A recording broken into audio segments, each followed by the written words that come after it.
Hello दोस्तों, कैसे हो आप सभी। मैं प्रशांत कुमार तिवारी स्वागत करता हूं आपके हमारे यूट्यूब चैनल बादल एजुकेशन गुरु पर। तो हम आज बात करेंगे एक न्यू टॉपिक के बारे में, न्यूरॉन्स। किसके बारे में बात करेंगे? न्यूरॉन्स। लास्ट क्लास में हमने बात की थी नर्वस सिस्टम के इंट्रोडक्शन के बारे में, तो हम उसी को आगे रखते हुए बात करते हैं न्यूरॉन्स। तो हम बात करते हैं न्यूरॉन्स की कि न्यूरॉन्स क्या होता है। तो neurons it is a also known as structure and functional unit of the nervous system. जो न्यूरॉन्स होती है वो क्या होती है? फंक्शनल एंड स्ट्रक्चरल यूनिट क्या होती है नर्वस सिस्टम की। क्या? Functional and structure unit of the nervous system. जो नर्वस सिस्टम होता है वो नर्वस टिश्यू से मिलकर बना होता है। किससे? Nervous tissue. और जो नर्वस टिश्यू होते हैं वो दो भागों से, दो प्रकार के टिश्यू से मिलकर बना होता है। एक तो होता है न्यूरोगेलिया और एक होता है न्यूरॉन्स। ठीक है, तो हम बात करते हैं किसकी? न्यूरॉन्स की। किसकी बात कर रहे हैं हम? न्यूरॉन्स की। तो चलो स्टार्ट करते हैं न्यूरॉन्स की। तो न्यूरॉन्स क्या होता है? Structure and functional unit of the nervous system. दूसरा नाम से इसको जाना जाता है basic unit of the nervous system. ये क्या होती है? बेसिक यूनिट होती है किसकी? नर्वस सिस्टम की। और इसको तीसरे नाम से जाना जाता है, इसको बोलते हैं parenchyma of the nervous system. क्या होती है? Parenchyma of the nervous system. आपने सुना होगा कि जो नर्वस सिस्टम होते हैं उसमें न्यूरॉन्स होते हैं। यदि न्यूरॉन्स लाइफ में एक बार जितने भी डेवलप हुए, जितने भी फॉर्मेशन हुआ न्यूरॉन्स का, वो पूरी लाइफ टाइम उतने ही रहते हैं। क्या होते हैं? उतने होते हैं। कम तो हो सकते हैं लेकिन नए न्यूरॉन्स या न्यू न्यूरॉन्स का फॉर्मेशन नहीं होता। क्यों? क्योंकि जो न्यूरॉन्स होते हैं उसमें जो सेंट्रोसोम होती है, क्या होती है? सेंट्रोसोम, वो क्या हो जाती है? अपसेंट होती है। क्या होती है? अपसेंट। अब सेंट्रोसोम क्या होती है? सेंट्रोसोम जो अपनी नॉर्मल सेल्स होती है, क्या होती है? नॉर्मल सेल्स होती है, उसमें क्या पाया जाता है? सेंट्रोसोम। जो क्या करता है? किसी भी सेल्स को क्या करता है? फर्दर डिवाइड करने में क्या होता है? हेल्पफुल होता है। क्या होता है? हेल्पफुल। जैसे कि अपनी कोई भी बॉडी की सेल्स क्या हुई, किसी कारणवश इंजरी हुई, डिस्ट्रक्शन हुई, कट गई, टूट गई, फट गई, तो क्या हो जाती है? दोबारा क्या हो जाती है? रीजनरेट हो जाती है। क्या हो जाती है? रीजनरेट। अगर न्यूरॉन सेल्स में किसी भी प्रकार की इंजरी हुई या फिर न्यूरॉन सेल्स किसी भी कॉज की वजह से क्या हुई? डेथ हुई या फिर उसका डिस्ट्रक्शन हो गया, तो वो दोबारा कभी क्या नहीं होती, ना तो डिवाइड होती है और ना क्या होती है, उसका रीजनरेट होता है। क्या होता है? रीजनरेट। जैसे कि हम बोलते हैं, इसी यही कारण होता है कि जो ओल्ड एज होती है, ओल्ड एज होती है उसमें क्या होते हैं? जो न्यूरॉन्स होते हैं वो धीरे धीरे क्या हो जाते हैं? डिस्ट्रक्शन होने लग जाते हैं। डिस्ट्रक्शन। आपने सुना होगा, आपके घर में कोई भी बड़े बुजुर्ग होते हैं, आप शाम के टाइम या फिर सुबह के टाइम उनको क्या क्या खाना खिलाते हो, तो ठीक 10 मिनट बाद या 15 मिनट बाद आपके जो बड़ी बुजुर्ग, दादा बाबा जो भी होते हैं, वो बोलते हैं कि बेटा मेरे लिए आज खाना लेके नहीं आया। आप बोलते हो कि दादी जी अभी आपको 10 मिनट पहले खाना दिया। वो उनकी गलती नहीं है। क्या गलती है? क्योंकि जो न्यूरॉन्स होते हैं वो क्या हो जाते हैं? डिस्ट्रक्शन होने लग जाते हैं अकॉर्डिंग टू एज के हिसाब से। इसलिए अकॉर्डिंग टू एज के हिसाब से क्या होता है? डिस्ट्रक्शन होने लग जाते हैं। इसलिए बोलते हैं जो न्यूरॉन सेल्स होती है उनमें क्या नहीं होता? डिवाइडेड। क्या नहीं होता? डिवाइडेड। अब हम बात करते हैं दूसरा, न्यूरोगेलिया। क्या होती है? न्यूरोगेलिया। तो न्यूरोगेलिया होती है वो क्या होती है? एक सपोर्टिंग सेल होती है किसकी? नर्वस सिस्टम की। ठीक है, जो क्या प्रोवाइड करवाती है? न्यूट्रिशन प्रोवाइड करवाती है। इसमें एबिलिटी होती है डिवाइडेड ऑफ सेल्स। मतलब इसमें क्या पाई जाती है? Ability divide. मतलब एक भाग से दूसरे भाग में क्या होती है? डिवाइडेड। मतलब दो भागों में क्या हो जाती है? डिवाइडेड। इसलिए और ये किसके लिए रेस्पॉन्सिबल होती है? ट्यूमर फॉर्मेशन के लिए। किसके लिए? Tumour formation. आपके माइंड में, दिमाग में क्वेश्चन आ रहा होगा कि सर यदि नर्वस सिस्टम में जो न्यूरॉन्स होते हैं, न्यूरॉन सेल्स होती है, यदि उनमें क्या नहीं होता? डिवाइडेशन नहीं होता, तो जो ब्रेन ट्यूमर होता है उसका फॉर्मेशन क्या हो, क्यों और कैसे होता है? तो उसके लिए कौन रेस्पॉन्सिबल होता है? न्यूरोगेलिया सेल्स। कौन सी सेल्स? न्यूरोगेलिया सेल्स क्या होती है? रेस्पॉन्सिबल। ठीक है, जो एडल्ट में मोस्ट कॉमन जो ट्यूमर पाया जाता है वो क्या, कौन सा पाया जाता है? गैलियोमा। क्या? गैलियोमा। कौन सा ट्यूमर? गैलियोमा। गैलियोमा ट्यूमर किस में पाया जाता है? एडल्ट में। किसमें? एडल्ट में।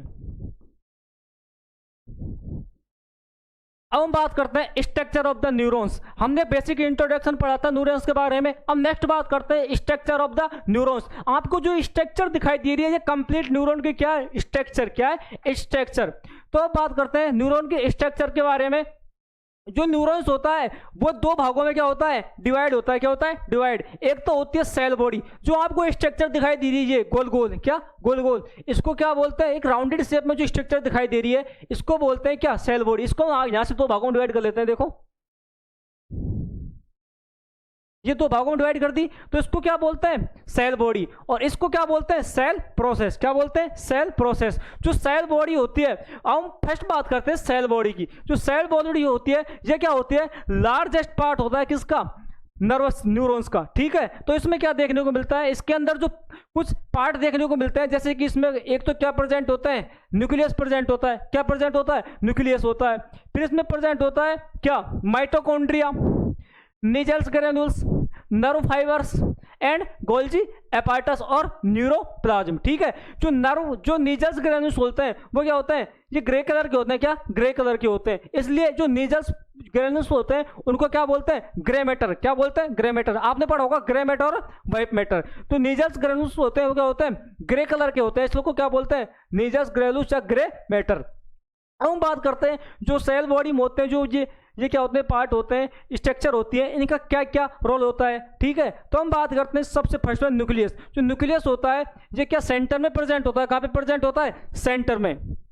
और इसमें क्या होता है, जो इसके अंदर all genetic material are amended. Amended का अर्थ होता है प्रेजेंट, मतलब इसके अंदर जो ऑल जेनेटिक मटेरियल होता है न्यूरॉन्स का वो क्या होते हैं, प्रेजेंट होते हैं। दूसरी बात करते हैं हम किसकी, माइटोकॉन्ड्रिया। ठीक है, तो mitochondria power house of the cells. जो माइटोकॉन्ड्रिया है उसको क्या बोलते हैं, power house of the cells, या फिर इसी को बोलते हैं first organ of the respiration, मतलब first respiration organ of the cells. किसको बोलते हैं, माइटोकॉन्ड्रिया। नॉर्मल सेल्स की बात करो या फिर न्यूरॉन सेल्स की बात करो, तो दोनों में फर्स्ट रेस्पायरेशन ऑर्गन क्या होता है, माइटोकॉन्ड्रिया।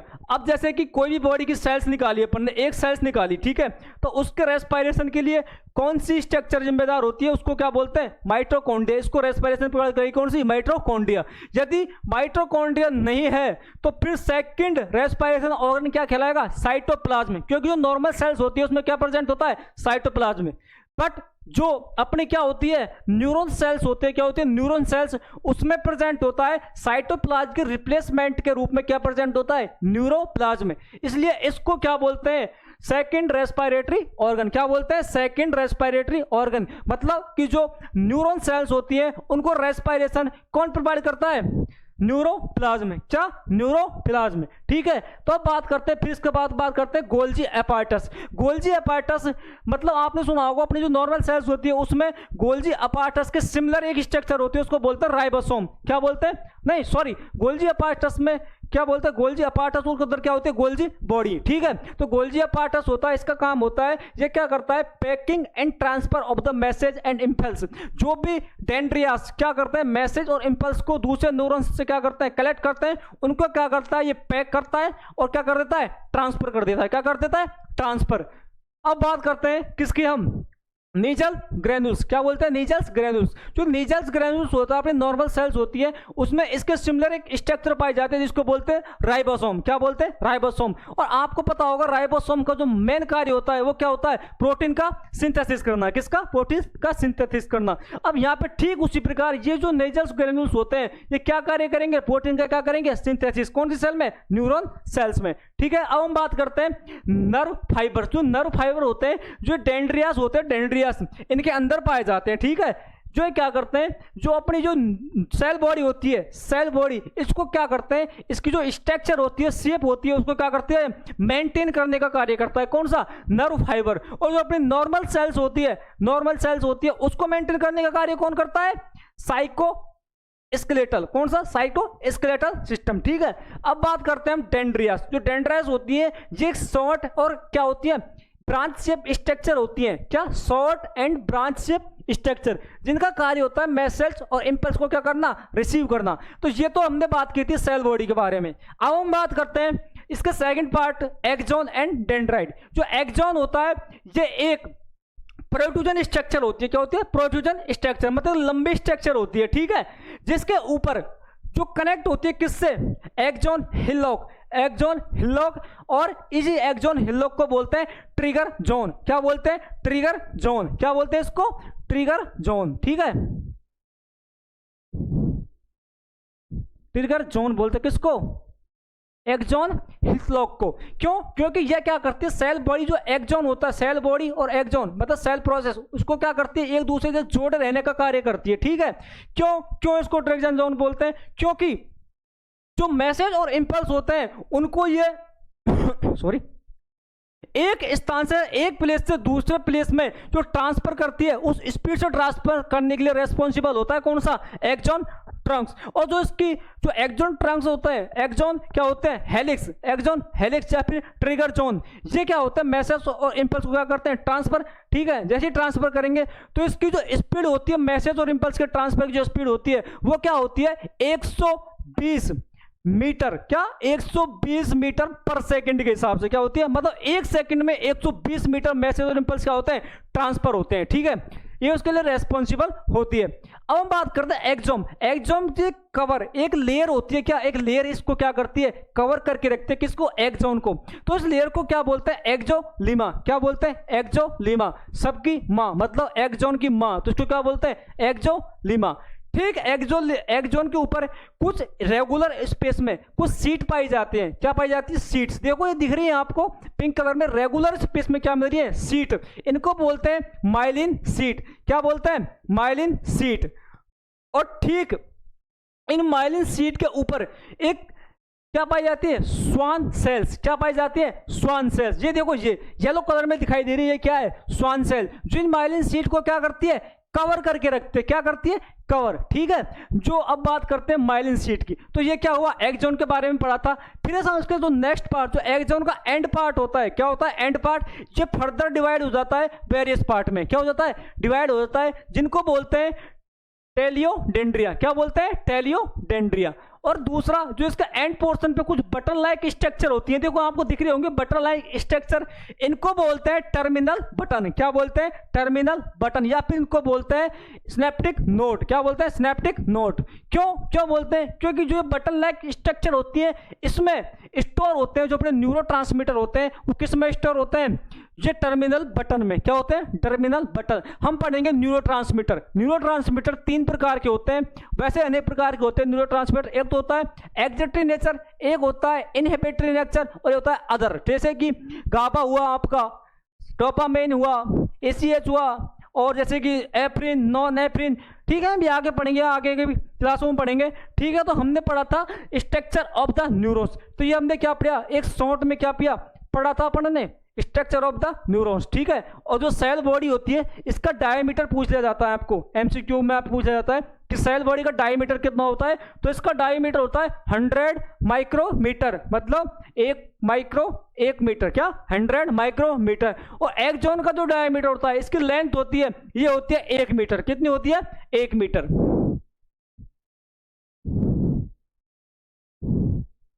अब हमने ये क्या पढ़ी थी, स्ट्रक्चर ऑफ द न्यूरॉन। चलो अब इसको थोड़ा ब्रीफली पढ़ते हैं। ठीक है, तो हम बात कर रहे थे न्यूरॉन की। तो न्यूरॉन दो टिश्यू से मिलकर बना होता है, दो स्ट्रक्चर से मिलकर बना होता है, एक तो सेल बॉडी, एक सेल प्रोसेस। जो सेल बॉडी होती है उसमें क्या क्या प्रेजेंट होता है structure, nucleus, nucleus granules, neurofibres, Golgi apparatus, mitochondria and neuroplasm. इनका मैंने आपको बता दिया था कि कौन कौन सी स्ट्रक्चर किस काम के लिए क्या होती है, रेस्पॉन्सिबल होती है।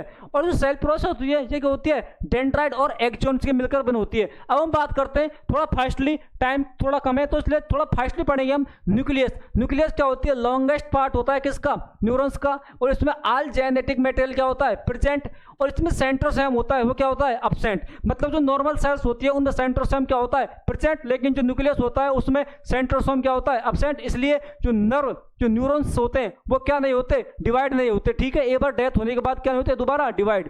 सो that neuron can not be divided, neuron क्या होते हैं, डिवाइड, और अकॉर्डिंग टू एज न्यूरॉन क्या होते हैं, डिस्ट्रिक्शन होते जाते हैं। अब बात करते हैं न्यूरोफाइबर। न्यूरोफाइबर रिप्लेसमेंट होता है साइटोस्केलेटल का, किसका, साइटोस्केलेटल। और इसका काम क्या होता है, ये मेंटेन रखता है स्ट्रक्चर ऑफ न्यूरॉन। जो न्यूरॉन की स्ट्रक्चर या फिर सेल बॉडी जो स्ट्रक्चर होती है उसको क्या करता है, मेंटेन रखने का काम करता है। अब हम बात करते हैं गोल्जी apparatus। गोल्जी apparatus क्या होता है, ये रेस्पॉन्सिबल होता है मैसेज और इंपल्स को क्या करता है, पैकेज करता है और हम बात कर रहे थे किसकी, माइटोकॉन्ड्रिया। तो माइटोकॉन्ड्रिया को क्या बोलते हैं, power house of the cells. क्यों क्यों बोलते हैं, क्योंकि ये क्या करता है, सिंथेसाइज ऑफ द एटीपी। जो एटीपी होता है उसको क्या करता है, सिंथेसाइज करता है और क्या प्रोवाइड करता है, एनर्जी। किसके लिए, सेल्स के। किसके लिए, सेल्स के लिए। कोई भी सेल्स यदि वर्क करेगी तो उसके लिए किसकी आवश्यकता होती है, एनर्जी की। किसकी, एनर्जी की। ठीक उसी प्रकार जो न्यूरॉन सेल्स होती हैं उसको भी क्या होती है, एनर्जी की आवश्यकता। और एनर्जी कौन प्रोवाइड करवाएगा, माइटोकॉन्ड्रिया। और माइटोकॉन्ड्रिया को क्या बोलते हैं, फर्स्ट रेस्पिरेटरी ऑर्गन और सेकंड रेस्पिरेटरी ऑर्गन न्यूरोप्लाज्म को। अब हम आगे बात करते हैं न्यूरोप्लाज्म। ये किसका रिप्लेसमेंट होता है, साइटोप्लाज्म का। और ऑल सेल आर प्रेजेंट, इसमें ऑल सेल आर क्या होती है, प्रेजेंट। अब बात करते हैं फंक्शन ऑफ द न्यूरोप्लाज्म। जो न्यूरोप्लाज्म होता है उसके function, remove of waste product. जो वेस्ट प्रोडक्ट होता है उसको क्या करता है, ये रिमूव आउट करता है। टू प्रोवाइड न्यूट्रिशन, और न्यूट्रिशन प्रोवाइड करता है किसको, न्यूरॉन सेल्स को। It is also known as secondary respiratory organ. क्या बोलते हैं इसको, सेकेंडरी रेस्पिरेटरी ऑर्गन। क्या बोलते हैं इसको, सेकेंडरी रेस्पिरेटरी ऑर्गन। तो ये तो क्या हुआ अपना सेल बॉडी के बारे में, और उसके स्ट्रक्चर क्या क्या प्रेजेंट स्ट्रक्चर होती है उनके बारे में हमने डीप स्टडी की थी। अब बात करते हैं हम second part, cell process. Cell process में हमने पढ़ा था एक्सॉन एंड डेंड्राइट। एक्सॉन के बारे में मैंने आपको बता दिया और डेंड्राइट के बारे में आपको मैंने बता दिया स्ट्रक्चर में कि क्या क्या और कहाँ पे कौन कौन सी स्ट्रक्चर प्रेजेंट होती है। तो डेंड्राइट्स होते हैं वो क्या होती है, शॉर्ट स्ट्रक्चर पर, शॉर्ट स्ट्रक्चर होती है, शॉर्ट मतलब छोटी। और क्या होती है, ब्रांचेज। आपने जो सेल वॉल होती है उसके ऊपर कुछ स्ट्रक्चर प्रेजेंट होती है जो ब्रांच नुमा होती है, ठीक है। और इसमें क्या प्रेजेंट होता है, न्यूरोफाइबर्स एंड नेजल्स ग्रैनुल्स आर क्या होते हैं, प्रेजेंट। और जो न्यूरोफाइबर्स होता है वो क्या करता है, इसको मेंटेन करता है स्ट्रक्चर को, किसकी, सेल बॉडी को। और ये जो नेचुरल ग्रैनुल्स होते हैं ये क्या करते हैं, प्रोटीन का क्या करते हैं, सिंथेसिस, ठीक है। और ये क्या करता है, रिसीव मैसेज और इंपल्स। मतलब जो डेंड्राइन्स होते हैं वो क्या करते हैं, मैसेज और इंपल्स को क्या करते हैं, रिसीव करते हैं। अब हम बात करते हैं axon. Axon largest projection structure होता है, क्या होता है, लार्जेस्ट प्रोजेक्शन स्ट्रक्चर होती है कौन सा, एक्सॉन। जो कनेक्ट होती है, मतलब जो सेल बॉडी है जो एक्सॉन जो एक दूसरे से कनेक्ट होती है उसको क्या बोलते हैं, एक्सॉन हिललॉक। क्या बोलते हैं, एक्सॉन हिललॉक। और या फिर इसको बोलते हैं ट्रिगर जोन। ये मैंने आपको बता दिया इसको क्यों बोलते हैं, ठीक है। अब हम बात करते हैं इसकी लेंथ। लेंथ होती है इसकी 1 मीटर, किसकी, एक्सॉन की। और इसका एंड पोर्शन होता है वो आगे जाके 2 भागों में डिवाइड हो जाता है। एक तो होता है टर्मिनल बटन में और एक होता है टेलियोडेंड्राइट में। किसमें, टेलियोडेंड्राइट में। जो टर्मिनल बटन होता है उसमें क्या प्रेजेंट होते हैं, न्यूरो ट्रांसमीटर। क्या प्रेजेंट होते हैं, न्यूरो ट्रांसमीटर या फिर स्टोर होते हैं। और जो एक्सॉन होती है वो कवर होती है एक लेयर से, उसको क्या बोलते हैं, एक्सोलिमा। और एक्सॉन में होते हैं जो एक रेगुलर इंटरवल पर कुछ सीट प्रेजेंट होती है उनको क्या बोलते हैं, माइलिन सीट। और जो माइलिन सीट के ऊपर एक लेयर प्रेजेंट होती है जिसको क्या बोलते हैं, स्वान सेल्स। क्या बोलते हैं, स्वान सेल्स या फिर स्वान लेयर, ठीक है। जो क्या करती है, फॉर्मेशन करती है किसका, माइलिन सीट का। कौन से नर्वस सिस्टम की, पीएनएस की नर्वस सिस्टम होता है उसकी माइलिन सीट का फॉर्मेशन कौन करता है, स्वान सेल्स। जो पीएनएस होता है, क्या होता है, पीएनएस पेरिफेरल नर्वस सिस्टम, उसकी माइलिन सीट का फॉर्मेशन कौन करता है, स्वान सेल्स। और जो सीएनएस होता है, सीएनएस उसकी माइलिन सीट का फॉर्मेशन कौन करता है, ओलिगो डेंड्रियाई। क्या, ओलिगोडेंड्राई सेल्स, किसकी, सीएनएस की। और पीएनएस की जो माइलिन सीट होता है उसका फॉर्मेशन कौन करता है, स्वान सेल्स। क्यों, क्योंकि जो सीएनएस होता है उसमें जो स्वान सेल्स होती है वो क्या होती है, एब्सेंट होते हैं। क्या होती है, एब्सेंट। इसलिए जो सेंट्रल नर्वस सिस्टम होता है उसकी माइलिन सीट का फॉर्मेशन कौन करता है, ओलिगोडेंड्रियोसाइट्स, ठीक है। अब हम बात करते हैं माइलिन सीट का जो डेवलपमेंट वो कब होता है, कैसे होता है। जो माइलिन सीट होती है उसका डेवलपमेंट स्टार्ट हो जाता है जो इंट्रायूट्रालाइन की जो एम्ब्रियोनिक फेज होती है, कौन सी, एम्ब्रियोजेनिक फेज होती है, उसमें क्या होता है, इसका डेवलपमेंट स्टार्ट हो जाता है। और टाइमिंग कौन सा होता है, 3 से 4 वीक। कौन सा, 3 से 4 वीक में क्या होता है, इसका डेवलपमेंट स्टार्ट हो जाता है, ठीक है। और डेवलपमेंट कंप्लीट कब होता है, कंप्लीट होता है आफ्टर डिलीवरी ऑफ फीटस, मतलब जन्म के बाद।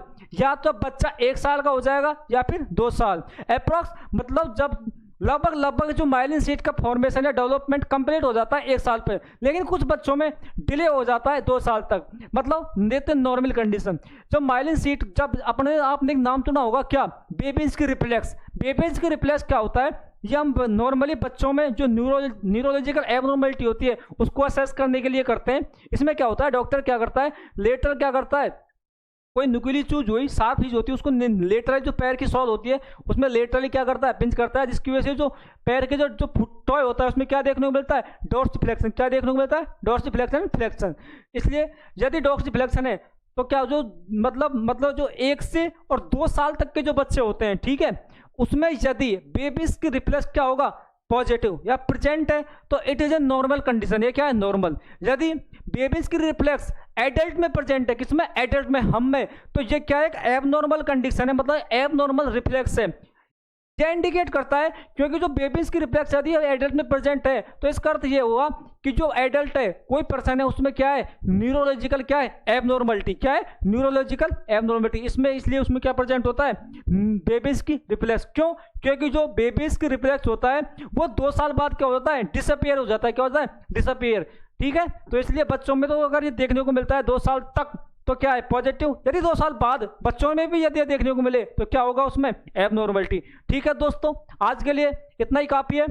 अगर आपको क्लास अच्छी लगी तो चैनल को लाइक एंड सब्सक्राइब कर दीजिए और बेल आइकन प्रेस को क्या करिए, ऑन करके रखिए, जिससे आपका जो भी नोटिफिकेशन मिले आपको, जैसे कि कोई भी सब्जेक्ट हुई, एमएसएन हुई, फंडामेंटल हुई, पीडिया हुई, धीरे धीरे आपको सभी सब्जेक्ट से रिलेटेड हम क्या करेंगे, टॉपिक प्रोवाइड करेंगे और एक बेस्ट कंटेंट के साथ आपको क्या टॉपिक देंगे, स्टडी मटेरियल प्रोवाइड कराएंगे।